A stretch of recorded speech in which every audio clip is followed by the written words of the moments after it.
भी साथी हमारे जो एनजीटी के ऑफिस पे इकट्ठे हो रहे हैं धीरे धीरे करके।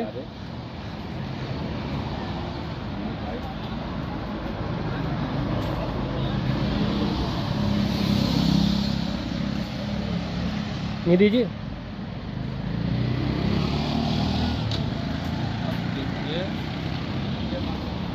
वंदे मातरम, वंदे मातरम,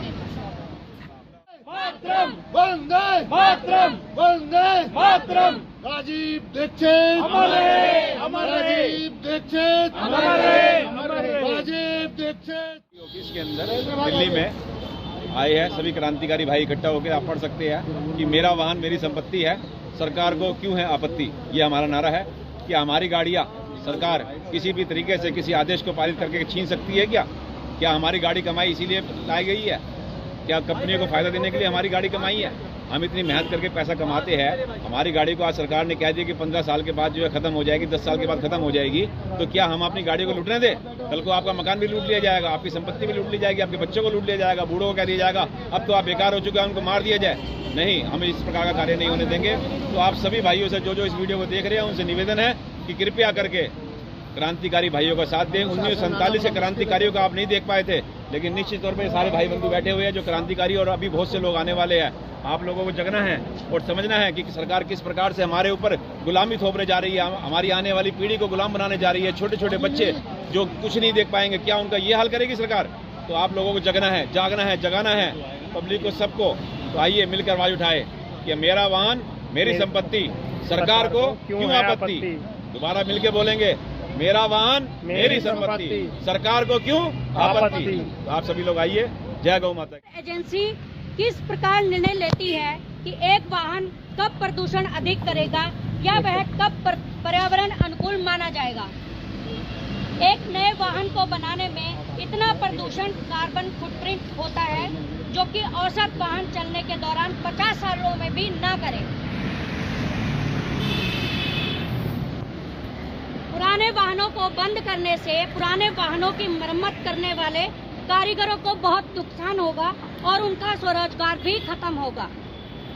पुराने वाहनों को खत्म करने से ऐसे लाखों छोटे उद्योगों को नुकसान होगा जहां उन वाहनों का सामान बनता है, और ऐसे लाखों व्यापारियों को नुकसान होगा जहां उन वाहनों का सामान मिलता है। जिस प्रकार सरकार इलेक्ट्रिक वाहनों को बढ़ावा दे रही है और कह रही है कि इससे वातावरण को फायदा होगा, यह बोलकर जनता को गुमराह किया जा रहा है क्योंकि इलेक्ट्रिक वाहनों में डलने वाली लिथियम धातु का खनन करने वाले में ना पलटे जा सकने वाला जहरीला नुकसान वातावरण को होता है। पुराने वाहनों को बंद करना और उनको क्रश करने के लिए भेजना सरासर गलत है, क्योंकि वाहन मालिक को इसकी इच्छा अनुसार वाहन के मूल्य की सही भरपाई नहीं की जाती है। किसी की इच्छा के बिना उसकी संपत्ति को छीनना अपराध की श्रेणी में आता है। संपत्ति के अधिकार के तहत वाहन का स्वामित्व एक मौलिक अधिकार है और इसे पर्याप्त, उचित और स्वीकार्य मुआवजे का कोई भी रूप प्रदान किए बिना नहीं लिया जा सकता है। मई 2020 में जब लॉकडाउन लगाया गया था और मई 2022 का AQI इंडेक्स यह दिखाता है कि वायु प्रदूषण में कोई खास फर्क नहीं आया, जबकि लॉकडाउन के समय न के बराबर वाहन चलते थे। इस प्रकार का बैन जनता की संपत्ति के अधिकार का हनन माना जाता है, जो कि भारत का संविधान 1950 का अनुच्छेद 19 के अंतर्गत जनता को संरक्षण देता है। हवाई जहाजों द्वारा वायुमंडल में जो प्रदूषण फैलाया जा रहा है उसके खिलाफ सरकार एजेंसियां चुप क्यों हैं? नए वाहनों का मतलब है बैंकों से ज्यादा लोन जनता को दिलवाना, इससे बैंकों को फायदा पहुंचाना और आम जनता को ऋणी बनाना एवं मानसिक रूप से परेशान रखना खत्म करना। जहां एक तरफ इलेक्ट्रिक वाहनों को बढ़ावा दे रही है, वहां सरकार ये नहीं बता रही कि लिथियम, कोबाल्ट, निकल, एल्यूमिनियम और मैग्नीशियम जैसे धातुओं को खनन करने में भारी वाहनों, उपकरणों और मशीनरी का उपयोग किया जाता है, जो कि कोयले, लकड़ी और डीजल से चलते हैं।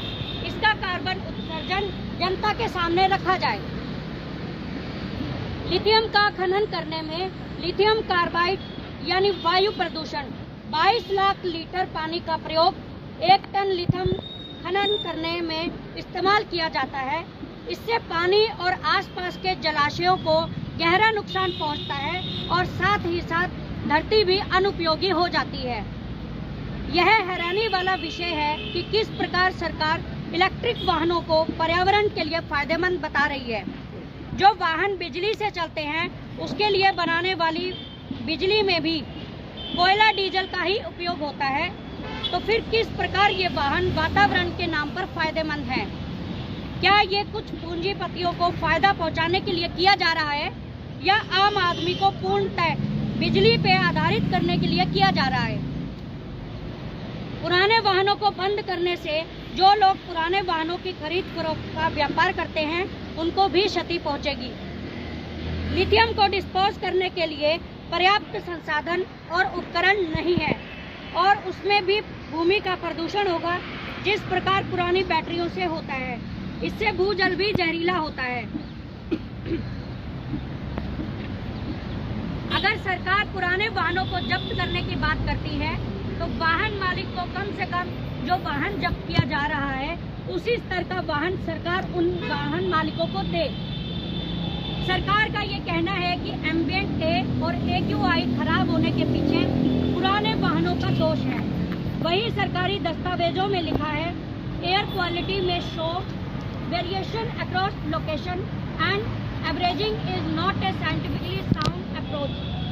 इससे यह स्पष्ट होता है कि सरकार अवैज्ञानिक तरीकों और डाटा का इस्तेमाल करके आम जनता को भ्रमित कर उनको नुकसान पहुंचाते हुए बड़ी कंपनियों को फायदा पहुंचाना चाहती है। सरकार कहें या प्राधिकरण कहें, जिस प्रकार से एक के बाद एक पहले कहती है कि डीजल गाड़ियां खराब है, फिर कहती है कि पेट्रोल गाड़ियां खराब हैं, उसके बाद कहती है कि CNG से भी नुकसान हो रहा है और अब जो है इलेक्ट्रिक गाड़ी को आगे प्रमोट किया जा रहा है। इससे साफ तौर पे प्रतीत होता है कि सरकार को सिर्फ और सिर्फ कुछ पूंजीपति घराने और कुछ पूंजीपति जो कार निर्माता कंपनियां हैं, वाहन निर्माता कंपनियां जो हैं, उन्हीं को फायदा पहुंचाना चाहती है सरकार।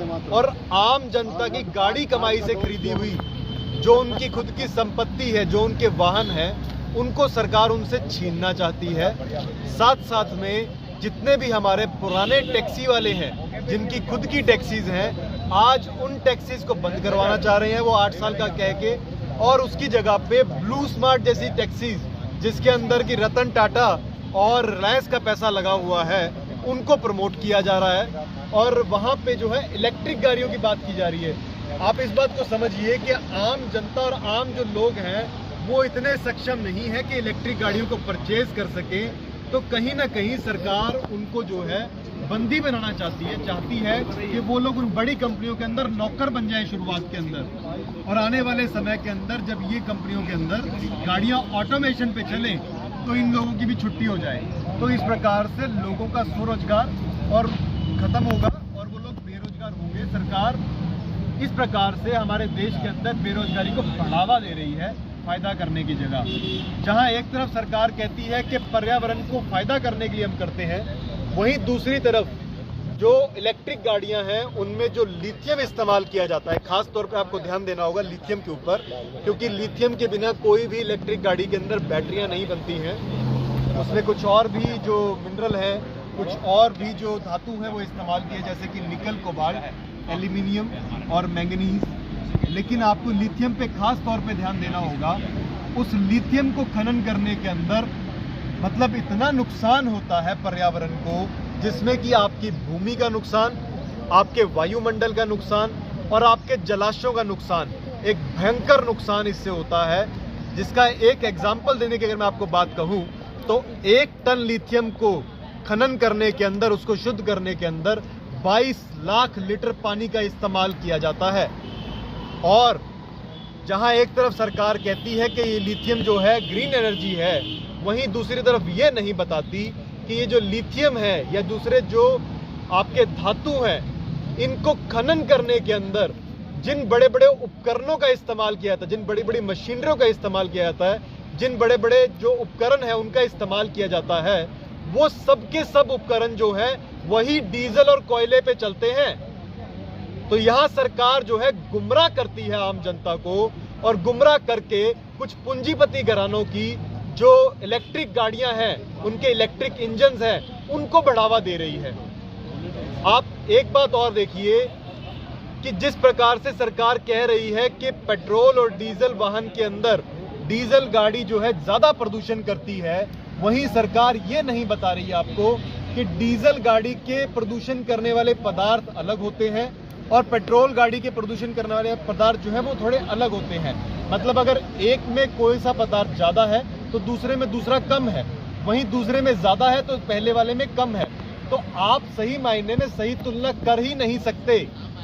वहीं जहां पे लॉकडाउन जिस समय पे लगा हुआ था, ना के बराबर जिस समय पे गाड़ियां पूरे दिल्ली एनसीआर में चलती थी, उसी समय पे ऊपर जो आपका AQI का इंडेक्स था, एयर क्वालिटी इंडेक्स, वो जो था, और जब बाद में लॉकडाउन के बाद 2022 के अंदर जब उसको चेक करते हैं उसी समय का, तो उसमें खास बदलाव नहीं दिखाई देता। तो यहाँ पे इनका जो AQI वाला इंडेक्स है वो भी झूठा दिखाई देता है, और इससे साफ साफ पे प्रतीत होता है कि सरकार या प्राधिकरण जो है कुछ चुनिंदा जो इनके निजी फैसले हैं उनको आम जनता पे थोप रही है। आम जनता की संपत्ति जो है उनसे छीनी जा रही है। आम जनता की संपत्ति का जो अधिकार था उनका हनन किया जा रहा है, और आम जनता की संपत्ति जो उनकी गाड़ी कमाई से खरीदी हुई थी उसको जबरदस्ती खत्म करके स्क्रैप किया जा रहा है, जिसके लिए उनको प्रॉपर कंसिडरेशन नहीं दी जा रही, उनसे कंसेंट नहीं लिया जा रहा। इस प्रकार के कानून, इस प्रकार के तुगलकी फरमान सरकार या ये प्राधिकरण जो है ये पास कर रहे हैं। इसके अंदर खास तौर पे एक चीज और देखने वाली है कि कुछ वैश्विक स्तर की संस्थाएं हैं, उन्हीं के कुछ चुनिंदा लोग हमारे देश के जितने भी एनवायरनमेंट की मिनिस्ट्री है वो, या फिर आपकी ये जो प्राधिकरण है जो एनवायरनमेंट की बात करते हैं, इन सभी के अंदर, या जो आयोग बने हमारे एयर क्वालिटी को लेके, उन सभी के अंदर उन्हीं को जो है कुछ चुनिंदा उच्चतम पदों के लिए चिन्हित किया जा रहा है, उन्हीं को रखा जा रहा है। इसमें यह भी दिखाई देता है कि कुछ बाहरी ताकतें हैं जो हमारे देश के तंत्र के ऊपर लगातार दबाव डाल रही हैं, और कुछ जैसे कि फार्मा लॉबी है, उसी प्रकार से ट्रांसपोर्ट लॉबी जो है वो लगातार हमारे देश के जो तंत्र है उसको दबाव दे करके आम जनता की गाड़ी कमाई खत्म करना चाहती है, और उनके ऊपर एक प्रकार का इलेक्ट्रिक व्हीकल लाके आने वाले समय के अंदर सोशल क्रेडिट सिस्टम लाने की तैयारी की जा रही है। और ये सब हो रहा है एजेंडा 2030 के तहत। इसी का दूसरा नाम है न्यू वर्ल्ड ऑर्डर।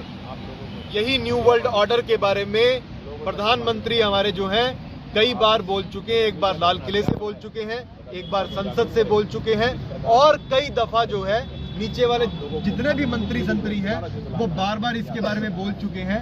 तो आप ये देखिए हमारे देश में हो क्या रहा है। आम जनता का नुकसान हो रहा है।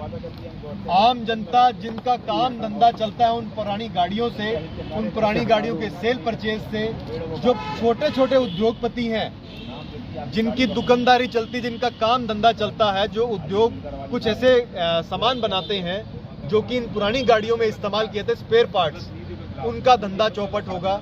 जो डीलर्स हैं जो पुरानी गाड़ियों में काम करते हैं उनका धंधा चौपट होगा, उनका स्वरोजगार खत्म होगा। और इसी प्रकार से एक जो गरीब आदमी है जिसके पास, बेचारे के पास बहुत पैसा नहीं होता गाड़ी परचेज करने के लिए, उसकी पुरानी गाड़ी तो बिकवा दी जाती है जबरदस्ती, उसकी पुरानी गाड़ी को कंडम कर दिया जाता है, और वहीं जो है उसको कहा जाता है कि आप नई गाड़ी खरीद लो। तो जब वो नई गाड़ी खरीदेगा तो उस समय पे आप ये बात को समझिए कि बैंकों से उसको लोन लेना पड़ेगा। बैंकों से लोन लेना पड़ेगा तो सारा का सारा पैसा जो है उस बैंक के पास से आएगा, तो आम जनता जो है उस बैंकों के अंदर और ज्यादा ऋणी हो जाएगी। उसके बाद आम जनता जो है और ज्यादा परेशान होगी उस चीज से, तो इससे आम जनता का नुकसान ज्यादा होगा। इसके बारे में आपको कुछ और बातें जो हैं, और जो एनवायरमेंटल लेवल पे जो नुकसान कर रहा है एक्चुअल में प्रॉब्लम्स, उसके लिए हमारे साथ डॉक्टर कोठारी हैं यहाँ पे, वो आपको कुछ बातों पे और ध्यान देंगे और बताएंगे आपको। जी सर, आपसे एक सवाल है। हाँ, जो एनजीटी की नोटिफिकेशन है, हाँ, उसमें जो पॉल्यूशन है इनसे जो होता है उसमें कार्योजेनिक लिखा है, इसका मतलब उनसे कैंसर होने की संभावनाएं हैं जो डीजल की गाड़ियां हैं उनसे, तो उसको लेकर के आपका क्या कहना है? देखिए, सबसे पहली बात तो एनजीटी का जो आदेश है कि 10 वर्ष से ऊपर की जो डीजल गाड़ी है, डीजल वाली, और 15 वर्ष से ऊपर की पेट्रोल गाड़ी, इसको बैन कर दिया गया। ये आदेश ही असंवैधानिक है। इस आदेश में संविधान के जो मूलभूत अधिकार है, उनकी जो रक्षा होनी चाहिए, रक्षा नहीं हो रही है, और मूलभूत अधिकारों का हनन हो रहा है। ठीक है, रही बात कार्सिनोजन की, तो लिथियम जो है, lithium is more carcinogen than the these products. तो सल्फर डाइऑक्साइड होती है या कार्बन डाइऑक्साइड जो होता है, CO2 और SO2 की तुलना में lithium is more carcinogen. Lithium जो होता है वो ज़्यादा अधिक कैंसर पैदा करने की संभावना होती है। इससे अधिक कैंसर जो पैदा होता है वो 5G से होता है। 5G से कैंसर तो डॉक्यूमेंटेड है, और सरकार ने और जगह जगह 5G के टावर भी लगा रखे हैं। तो ये जो एनजीटी का जो बात है, ये सिर्फ और सिर्फ अपने किसी तर्क को गढ़ने वाली बात है। इनके पास कोई तर्क नहीं है, तो ये अनावश्यक तर्क गढ़ रहे हैं कि भाई इनसे कैंसर होता है, इसलिए इस प्रकार से हम इसको बंद कर रहे हैं। लिथियम जो है कभी डैमेज नहीं होता है। आपके जो डीजल के वाहन से और पेट्रोल वाहन से जो पॉल्यूशन होता है वो तो कंट्रोल भी किया जा सकता है।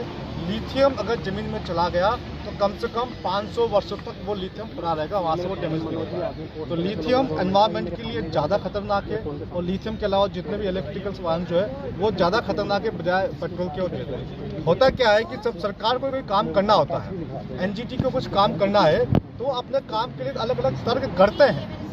तो इस वजह से ये लोग काम कर रहे हैं। तो इसलिए आपको देश को, जनता को बताना आवश्यक है कि ये जो है डीजल वाहन, पेट्रोल वाहन, जो सरकार का जो फैसला है, एनजीटी का जो फैसला है, ये गैर संवैधानिक है, गैर कानूनी है, और इस फैसले को एनजीटी को वापस लेना होगा। आप एक गृहिणी के तौर पर बताइए कि आपको जो गाड़ियों की जो स्क्रैप कर दिया जाता है, उससे आप एक फैमिली के तौर पर, एक गृहिणी के तौर पर कैसे देखते हैं? सर, एक हाउस वाइफ के नाते मैं ये जो भी हम फील कर रहे हैं, ये जो भी नियम है, इसके तहत जैसे कि हम हमारे पास ज़्यादा फाइनेंशियल हम लोग ज़्यादा स्ट्रॉन्ग नहीं है, तो हमारे घर में अगर एक 2 व्हीलर भी है और नया भी नहीं खरीदने की हालत में नहीं है हम लोग, तो हमने सेकंड हैंड खरीदा। अब वो सेकंड हैंड खरीदने के लिए भी जो ये नियम के तहत, तो जो सेकंड हैंड खरीदने का जो हमारे पास ऑप्शन था वो भी हमारे पास से चला जा रहा है, वो भी हमारे पास नहीं छोड़ा जा रहा। अब ये जो सेकंड हैंड भी हमने खरीदा है, कहीं उधार लेकर खरीदा है या किस्तों पे खरीदा है, तो वो भी अभी अगर हमारे जो वैलिडिटी है ख़त्म हो रही है। मैं ये चीज़ महसूस कर रही हूँ कि सरकार एक बहुत बड़ा षड्यंत्र रच रही है जनता के खिलाफ, क्योंकि जनता को और कमज़ोर और आर्थिक रूप से नुकसान पहुँचाने के मतलब उससे पर्पज से ही ये जो है इन्होंने इस तरह के कानून ये लेके आए हैं। क्योंकि एक जो पुराना वाहन है उसका तो तब तक लोन उतरता नहीं है, फिर वो नया वाहन लेगा, पुराना उसका तोड़ देंगे, फिर वो कहीं ना कहीं कर्ज के बोझ के नीचे दब जाएगा। तो इस तरह से तो कोई आवाज़ उठा नहीं पाएगा ना सरकार के खिलाफ। तो ये चाह रहे हैं कि सबको इतना गरीब और इतना कमज़ोर बना दिया जाए आर्थिक तौर से कि इंसान अपनी रोजी रोटी की ही सोचता रहे, 2 जून की रोटी के जुगाड़ में ही लगा रहे, वो किसी चीज़ के बारे में ना आवाज़ उठा पाए और ना सड़कों पे आ पाए सरकार के खिलाफ। सरकार चाहे जितने भी उल्टे सीधे कानून पास करती रहे और मुद्दे लाती रहे, तो वही हो रहा है। कहीं ना कहीं इन्होंने घर को, महिलाओं को भी कमज़ोर किया है, क्योंकि हमारा भी तो जो है रसोई कभी चलती है, हम भी तो कहीं ना कहीं इसी से जुड़े हुए हैं। क्योंकि जब रोजी रोटी का तो इन्होंने साधन ख़त्म कर दिए, सबको घर में बिठा दिया है लॉकडाउन के नाम पे, और अब ये इस तरह के जो है तरह तरह के फंडे मतलब जनता के सामने लेके आ रहे हैं कि उनके वाहन है। अगर एक जो है मीडियम क्लास फैमिली है, उसके पास अगर एक गाड़ी है, वो तो 10 साल में इतनी गाड़ी नहीं चलाता कि वो अपनी 10 साल में गाड़ी तोड़वा दे और फिर नई खरीद ले। इतनी उसकी बेचारे की वैसे ही नहीं होती जमा पूंजी उसके पास। तो कहीं ना कहीं वो तो इस तरह कर्ज से ही लगा रहेगा, वो तो कभी उबर ही नहीं पाएगा इन चीज़ों से, और ना ही वो इनकी गलत नीतियों के खिलाफ आवाज़ उठा पाएगा, और ना हम जैसी महिलाएं आ पाएंगी सड़क पे, क्योंकि हम तो इसी चीज़ में लगे रहेंगे, बस कैसे भी करके दो टाइम की रोटी का जुगाड़ कर लें। तो हमें तो इसमें बहुत बड़ी साजिश और बहुत बड़ा षड्यंत्र नज़र आ रहा है सरकार का, और उसी के खिलाफ आज हम एनजीटी के ऑफिस आए हैं कि इसका ज्ञापन देने, और हम तो जो है इस तरह से जगाएंगे देश को और अपनी आम जनता को, महिलाओं को भी जगाएंगे। सबको सड़क पे आना पड़ेगा, और सबको इसके खिलाफ आवाज़ उठानी पड़ेगी, क्योंकि इसमें इसकी चपेट में हर व्यक्ति आ गया है, शहरी ग्रामीण सब। क्योंकि गांव में जो है, जो बेचारे किसान हैं, किसान भाई हमारे, उनको भी जो है ट्रैक्टर, उनके भी ट्रैक्टर तोड़े जा रहे हैं, उनके भी इंजन तोड़वाए जा रहे हैं। तो जितने जनरेटर हैं वो कैसे कैसे अपना बेचारे खेती की गुजर बसर कर रहे हैं अपने पुराने उनसे ट्रैक्टरों से। तो ये तो सबको इस तरह बर्बाद कर देंगे, सड़क पर लाके खड़ा कर देंगे। तो हम गांव में भी लोगों को जगाएंगे, अपने किसान भाइयों को भी, और शहर में भी घर घर जाके हम इस चीज़ का वो करेंगे, बिल्कुल विरोध, कि सब लोग इसके विरोध में खड़े हों। यही हमारी वो है अपील देशवासियों से भी और सारी मेरी महिलाओं से भी, कि सब रोड पे आए। बहुत कह रहे कि एनजीटी को क्या सलाह देना चाहेंगे? हम सरकार को और सरकार की सारी एजेंसीज को, जिसमें एनजीटी और एमसीडी, डीडीए, जितनी भी एजेंसीज हमारे देश को चला रही हैं, वो राष्ट्र हित में काम करें और राष्ट्र को और अपनी जनता के हित को समझ के काम करें। अपने देश को बेचे ना, अपनी जनता के जो पूंजी है, जो उन्होंने अपना श्रम करके वर्षों की कमाई है, उसको ख़त्म ना करें, जो कि ख़त्म करते जा रहे हैं पिछले 8 साल से। पहले चरण में इन्होंने डीमोनेटाइजेशन करके सारे घरों की सेविंग्स ख़त्म कर दी, फिर उसका डिजिटल करके इन्होंने सारी पैरेलल इकोनॉमी, जो हमारी अनऑर्गेनाइज इकोनॉमी थी, व्यवसाय थे, व्यापारी थे, उनको ख़त्म किया। तीसरे चरण में इन्होंने लॉकडाउन लगा के जो बचा कुचा था, लोगों के सोना था, भूमि थी, उसको भी बिकवा दिया। चौथे चरण में अब ये लोग ये जो महंगाई बढ़ा रहे हैं, आर्टिफिशियल इन्फ्लेशन हो रही है इस समय, फूड सिक्योरिटी के नाम पे, एनर्जी सिक्योरिटी के नाम पे, और लोगों का सारा जो पैसा है उसको ख़त्म करा रहे हैं। 5वें चरण में लोगों को बैंक के जाल में फंसा के, लोन्स के इंटरेस्ट के साथ जाल में फंसा के पूरा पैसा ख़त्म कर रहे हैं। जब आपके पास कुछ बचेगा ही नहीं, तो आप क्या खड़े होगे, क्या खाओगे, कहाँ जाओगे, क्या करोगे? आप जीवन में कुछ नहीं कर पाओगे, आप टूट जाओगे। सोशल डिस्टेंसिंग और ये लॉकडाउन, ये सारा पूरा षड्यंत्र है पूरी जनता को भिखारी बनाने की। जब भिखारी बनेगी जनता, तभी गुलाम बनेगी। गुलाम बनेगी तो आवाज़ नहीं उठा पाएगी। यही इनका एंड गेम है कि लोगों से पूरी उनकी ऊर्जा छीन ले और उनको गुलाम बनाया जाए। इसीलिए ट्रांसह्यूमनिज्म, ये जो चिप इंड्यूस करने वाले हैं आपके ब्रेन कंट्रोल को, वो भी इससे कनेक्टेड है। तो ये जो वाहन का मुद्दा है, जिसके लिए हम आज आए हैं एनजीटी के पास, हम प्रार्थना करने आए हैं एनजीटी से कि आपका ये जो आदेश है ये गलत है, अमान्य है, इलीगल है। सुप्रीम कोर्ट ने भी जो इसके ऊपर प्रक्रिया की है वो भी वापस ली जाए, क्योंकि एक आदेश ही गलत है। ये आदेश जनता की हित का नहीं है। ये हमारी हिदायत है कि आदेश वापस लिया जाए। इसमें मुझे 2 बातें समझ नहीं आ रही। मेरे पास एक गाड़ी है जो 15 साल में सिर्फ 5000 किलोमीटर चली है। अब मेरे को ये समझ नहीं आ रही कि पोल्यूशन कैसे फैला रही है। तो सरकार कोई लॉजिक नहीं दे रही। मेरी बाइक है वो 3000 किलोमीटर चली है बस 15 साल में, अब कह रहे हो डंप कर दो। कोई लॉजिक तो हो, भारत सरकार है ये, तो कोई लॉजिक तो देश के पीछे कि ये पोल्यूशन फैला कैसे रही है। अब मुझे एक बात समझ आती है, प्रेजेंट में हम सिटीजन ऑफ इंडिया हैं, भारत के नागरिक हैं। आज़ादी से पहले हम अंग्रेजों के गुलाम थे और उससे पहले हम राजा की प्रजा थे। और जो बेस्ट है जीने का तरीका वो सिटीजन होता है, लेकिन सरकार अब चाहती है हम नागरिक ना रहें और हम गुलाम बन जाए। इसीलिए तानाशाही जो है, हुक्म जारी हो जाते हैं। रात को कह देते कल नोट बंद हो जाएंगे, अभी कहते गाड़ियाँ बंद हो जाएंगी। कोई लॉजिक ही नहीं है। और ये हम चुपचाप नहीं बैठ सकते। जो हमारी आज़ादी है ना, ये बड़ी कीमती है। और आज़ादी में सबसे बड़ी कीमती आज़ादी राजनीतिक आज़ादी, कि अपनी बात कहना, नीतियों का विरोध करना। और सरकार ये चाहती है कि वो आज़ादी खो दें अपनी, हम गुलाम बन जाए, और वो हम बिल्कुल नहीं होने देंगे। उसी का पहला चरण है कि आप यहाँ पे आए हैं हम, और एनजीटी के चेयरमैन साहब को रिक्वेस्ट करेंगे कि जितने भी कानून है इनको वापस लिया जाए, नहीं तो जनता स्वतंत्र है कोई भी एक्शन लेने के लिए। मैं रविंद्र भारतीय, पानीपत हरियाणा से। बात यह है कि ये जो जिन सरकारों को ये जनता चुन के भेजती है, ये जिस टाइम पे वोट की ज़रूरत पड़ती है उस टाइम पे जो जनता के पास पहुंचते हैं कि हमें वोट दो और हमें जिताओ, और ताकि हम आपके अधिकारों की सुरक्षा करें। लेकिन जब ये चुनकर चले जाते हैं, तब ये कॉरपोरेट जगत के ये नियम बनाते हैं और उन्हीं के फायदे के कानून बनाते हैं। क्या जनता कॉरपोरेट जगत के लिए है? जनता से सरकार है या सरकार से जनता है? पहले तो इस बात का क्लियर कर देना चाहिए कि सरकार किसके लिए है, जनता के लिए है या सरकार के लिए जनता है।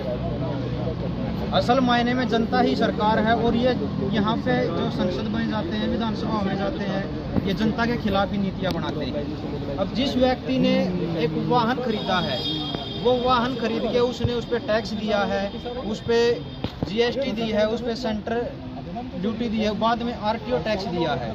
वो टैक्स देने के बाद उसका वाहन नहीं चल रहा है, वो पोल्यूशन नहीं कर रहा है, और उसको 15 साल के बाद ये बोल रहे हैं 10 साल के बाद डीजल वाहनों को बैन कर रहे हैं और 15 साल के बाद ये पेट्रोल वाहनों को बैन कर रहे हैं। तो क्या वो जनता की कमाई कॉरपोरेट जगत के लिए है कि उन्होंने एक बार 15 लाख रुपए 10 लाख रुपए लगाए और वो 15 साल के बाद उसको सरकार को सौंप दे, बाद में दोबारा फिर वो दूसरी गाड़ी लेगी? इतना पैसा किसके पास है? क्या सरकार उनको रोजगार दे रही है? सरकार रोजगार की बात कर नहीं रही है, बल्कि उनके पैसे को छीन रही है। सरकार का सिर्फ एक मकसद है कि जो आम इंसान है वो 9 से 5 की ड्यूटी केवल सरकार के लिए करे, जो पैसा कमाता है वो पैसा ही नहीं को दे।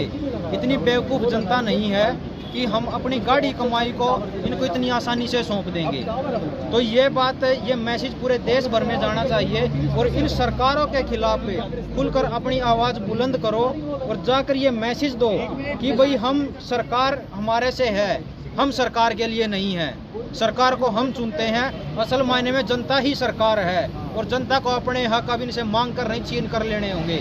या तो ये हमारी बातें प्यार से मानते हैं, नहीं तो ये आंदोलन के लिए तैयार रहे। पूरा हरियाणा खड़ा है ट्रैक्टर ट्रॉलियों से, जैसे किसान आंदोलन में पूरी दिल्ली को चौंक किया गया था, दोबारा से तैयार है। अगर ये इसी प्रकार से अपनी कूटनीतियों से इस देश में अपने षड्यंत्र लाकर और हमारी गाड़ी पूंजी को अपनी चपेट में लेंगे तो हरियाणा दोबारा से खड़ा होगा और अपनी फसल और नस्ल और अपनी कमाई को बचा कर रहेंगे हम लोग। वंदे मातरम। हमारी चीज है, हम नहीं दे सकते भाई सरकार को। सरकार कौन होगी हमसे छीनने वाली भाई?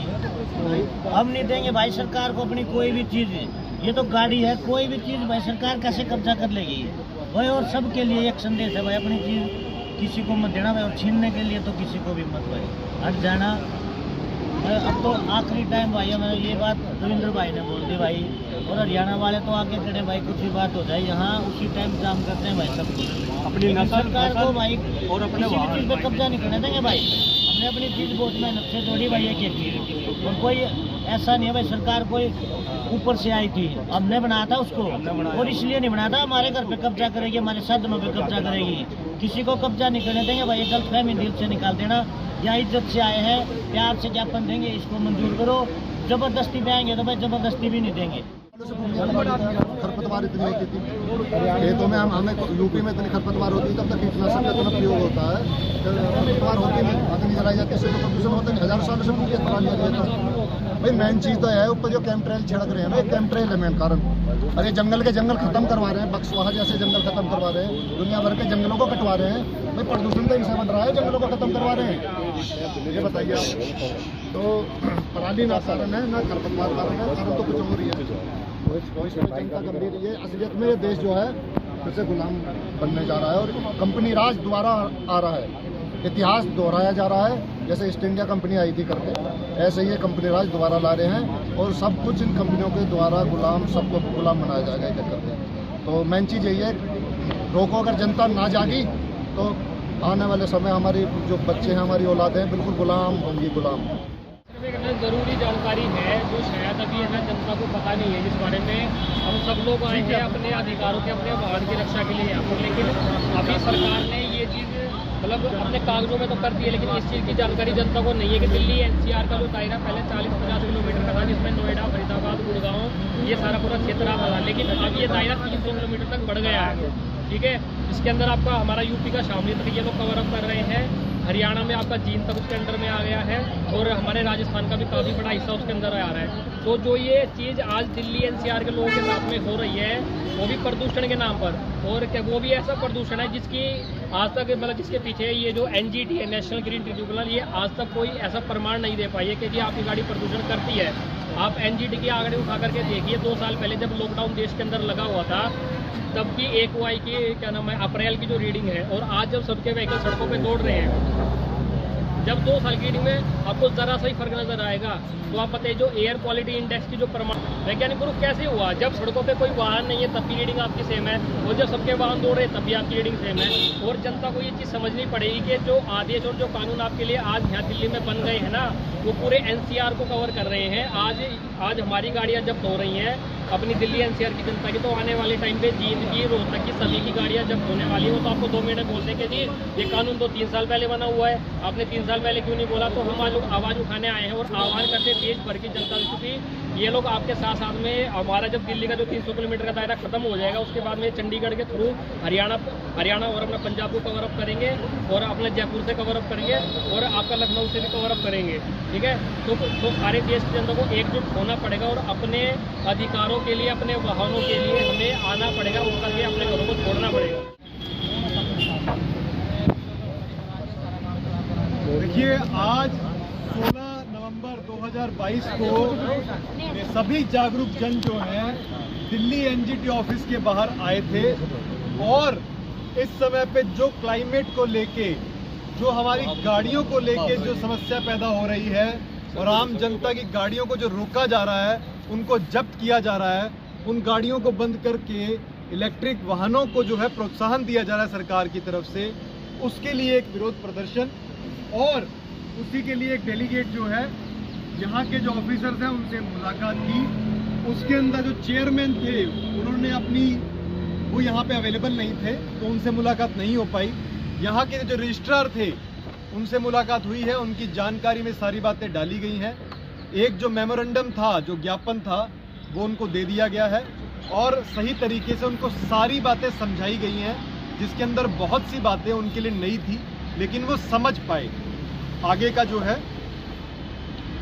ये ज्ञापन तो हमने दे दिया है, परंतु ये इन लोगों का तरीका होता है, ये बहाना करते कि भैया यहाँ से नहीं होगा, वहाँ से होगा, ये चलता रहता है। ये आंदोलन की एक शुरुआत है। इस आंदोलन के पहला चरण आज समाप्त हो गया है। अगले चरण के रूप में हम लोग 2 दिसंबर को सुबह 11 बजे एनवायरमेंट मिनिस्ट्री के बाहर मिलेंगे। वहाँ जाकर के हम इस आंदोलन को एक बड़ा स्वरूप देंगे। आप सब लोगों से अनुरोध है कि आप लोग उस दिन अधिक से अधिक संख्या में आएंगे। ये लड़ाई इतनी आसान नहीं है, कई स्तर पे लड़नी पड़ेगी और बार बार लड़नी पड़ेगी। आज लड़ाई की शुरुआत है, अगले स्टेप में मिनिस्ट्री ऑफ एनवायरनमेंट में हम जा रहे हैं 2 दिसंबर को। आप सभी देशवासियों से अपील करती हूँ कि आप सब भी हमारे साथ आएँ, क्योंकि ये लड़ाई हम सभी की है। हर एक तबका, जो कि जैसे कि किसान भी और मजदूर भी और हमारे हाउस वाइफ भी, हमारे साथ में जितने भी लोग हैं, हर इंसान जो है इस कानून की वजह से, इस नियम की वजह से जो है प्रभावित हो रहा है। सभी लोगों को प्रॉब्लम हो रही है, तो सभी लोग साथ में मिलकर लड़ेंगे। तो सभी लोग हमारे साथ आए 2 दिसंबर मिनिस्ट्री ऑफ एनवायरनमेंट सुबह 11 बजे। मेरा वाहन मेरी संपत्ति, सरकार को क्यों है आपत्ति? मेरा वाहन मेरी संपत्ति, सरकार को क्यों? मेरा वाहन मेरी संपत्ति, सरकार को क्यों है आपत्ति? मेरा वाहन मेरी संपत्ति, सरकार को क्यों आपत्ति? मेरा वाहन मेरी संपत्ति, सरकार को क्यों आपत्ति? इंकलाब जिंदाबाद, इंकलाब जिंदाबाद, वंदे मातरम, इंकलाब जिंदाबाद, वंदे मातरम, इंकलाब जिंदाबाद, वंदे मातरम, इंकलाब जिंदाबाद, वंदे मातरम। भाई राजीव दीक्षित अमर रहे, अमर रहे, अमर रहे, अमर रहे। वाहन हमारे आपके, नहीं किसी के बाप के।